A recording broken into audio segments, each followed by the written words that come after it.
নমস্কার, পাঁচফোড়ন চ্যানেলে আবার সকলকে স্বাগত জানাই। আজকে চলে এসেছি একটা নতুন রেসিপি নিয়ে। রান্না করতে করতেই আজকে ভিডিও শুরু করছি। আর নতুন রেসিপি না, এটা সবাই বানান। আজকে আমি বানাবো ফুলকপি চিংড়ি। এখন তো ফুলকপি সারা বছরই পাওয়া যায়, কিন্তু শীতের ফুলকপির হয় একটা আলাদাই স্বাদ। তো সেই ফুলকপি দিয়ে আজকে বানাবো ফুলকপি চিংড়ি। তো তার জন্য প্রথমে কড়াইয়ে খানিকটা সর্ষের তেল আমি গরম করতে বসিয়ে দিয়েছি। সর্ষের তেলটা গরম হচ্ছে। প্রথমে এবার এর মধ্যে আমি ফুলকপিগুলোকে দিয়ে ভেজে নেব। তেল আমার গরম হয়ে গেছে, তেলের মধ্যে এবার এই ফুলকপি দিয়ে দিয়েছি। ফুলকপিগুলোকে নাড়াচাড়া করে ভালো করে এবার একটু ভেজে নেব। দেখতেই পাচ্ছেন ফুলকপিগুলো দিয়ে আমার ভালো করে ভেজে নেওয়া হয়ে গেছে। এবার ফুলকপিগুলোকে আমি তুলে নেব একে একে। ফুলকপিগুলো আমার ভেজে তুলে নেওয়া হয়ে গেছে। ওই একই তেলের মধ্যে দিয়ে দিয়েছি আলু। আলুগুলোকেও এবার একটু ভালো করে নেড়ে চেড়ে ভেজে তুলে নেব। দেখতেই পাচ্ছেন আপনারা, আলুগুলো আমার ভালো করে লাল লাল করে ভেজে নেওয়া হয়ে গেছে। এবার আলুগুলোকেও কড়া থেকে এবার একে একে তুলে নেব। এবার নিয়েছি বেশ খানিকটা চিংড়ি মাছ, আমি এই নুন হলুদ মাখিয়ে নিয়েছি। এবার মাছগুলোকে ভেজে নেব। তেল আমার গরম হয়ে গেছে, তেলের মধ্যে এবার চিংড়ি মাছগুলোকে দিয়ে ভালো করে ভেজে নেব।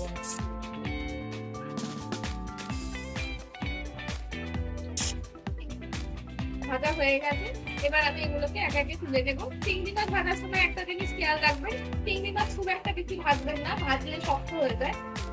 হালকা ভাজা হয়ে গেলে চিংড়ি মাছগুলোকে তুলে দেবেন। চিংড়ি মাছ ভাজার ওই একই তেলের মধ্যে এবার দেবো ফোড়ন। ফোড়নে দেবো দুটো তেজপাতা, একটু গোটা গরম মশলা আর দুটো শুকনো লঙ্কা ফাটিয়ে দিয়ে দেবো। ফোড়নটাকে এই 1-2 মিনিট ভালো করে একটু নাড়াচাড়া করে নিয়ে এর মধ্যে অ্যাড করবো পেঁয়াজ বাটা।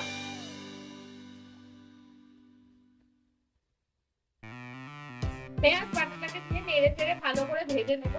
পেঁয়াজ বাটা দেওয়ার একটা কারণ হলো এতে গ্রেভিটাও মোটা হয় আর স্বাদটাও ভালো হয়। তো পেঁয়াজ বাটাটাকে দিয়ে এবার ভালো করে একটু নেড়ে চেড়ে নেব।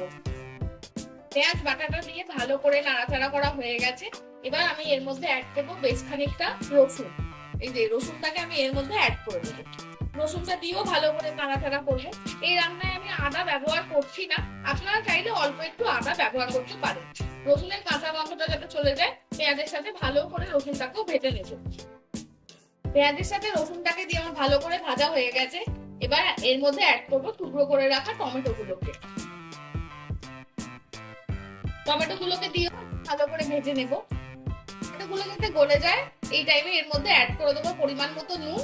নুনটা এখনই পরিমাণ মতো অ্যাড করে দেবো, পরে কম বেশি হলে দেখে দেওয়া যাবে। আর অ্যাড করবো এক্ষুনি সামান্য চিনি। এই চিনিটা হচ্ছে স্বাদটাকেও ব্যালেন্স করবে আর টমেটোর উপর চিনি দিতে কালার আসতেও সাহায্য করবে। নুন চিনি দিয়ে ভালো করে মিশিয়ে এবার টমেটো গুলোকে একদম কষিয়ে নেব। গুলো দিয়ে আমার ভালো করে কষানো হয়ে গেছে, দেখতেই পাচ্ছেন। এবার এর মধ্যে অ্যাড করব কিছুটা কাশ্মীরি লঙ্কার গুঁড়ো। যে যার ইচ্ছা মতো অ্যাড করতে পারেন। অ্যাড করবো এবার নর্মাল লঙ্কার গুঁড়ো, এটা যে যেরকম ঝাল খান সে সেরকম অ্যাড করবেন। পরিমাণ মতো হলুদ দেব, দেব একটু জিরে গুঁড়ো,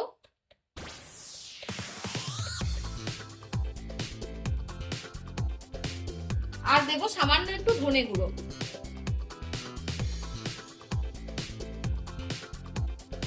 এই মশলাগুলোকে দিয়ে এবার ভালো করে মিশিয়ে নেব। মশলাগুলো দিয়ে আমার ভালো করে কষানো হয়ে গেছে, মশলা থেকে তেল ছাড়তে শুরু করেছে। এবার এর মধ্যে আমি অ্যাড করব সামান্য একটু জল। জল অ্যাড করে ভালো করে মশলাটাকে মিশিয়ে নেব। এবার আমি এর মধ্যে দিয়ে দেবো যে ফুলকপি আলুগুলোকে আমি ভেজে রেখেছিলাম, একে একে আমি এগুলোকে এর মধ্যে অ্যাড করে দেবো।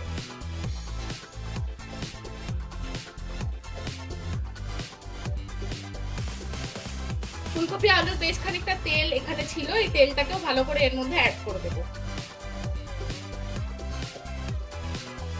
দিয়ে এবার এই ফুলকপি আলুগুলোকে মশলার সাথে ভালো করে মিশিয়ে নেব। ভালো করে মিশিয়ে 2-5 মিনিট এটাকে ভালো করে কষতে দেব। ফুলকপি আলুগুলোকে মশলার সাথে ভালো করে কষিয়ে নিয়ে এবার এর মধ্যে এই চিংড়ি মাছগুলোকেও অ্যাড করে দেব।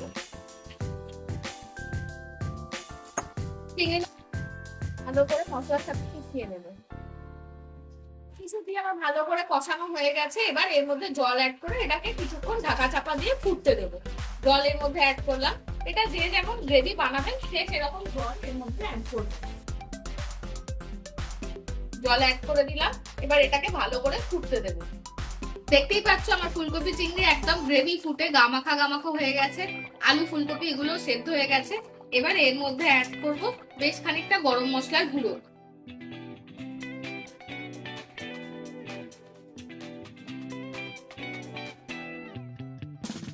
আর এর মধ্যে অ্যাড করব খানিকটা ধনে পাতা কেটে রেখেছিলাম, ধনে পাতাগুলোকে ওপর থেকে অ্যাড করে দেবো।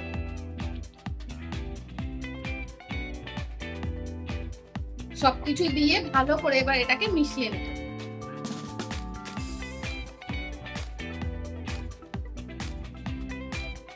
ব্যাস তাহলেই আমার চিংড়ি দিয়ে ফুলকপি একদম রেডি।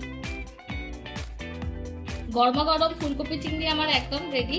তোমরাও এইভাবে বাড়িতে বানিয়ে দেখো, আশা করি তোমাদের ভালো লাগবে। গরম গরম ভাত, রুটি, পরোটা যে কোনো কিছুর সাথে এটা খেতে পারো।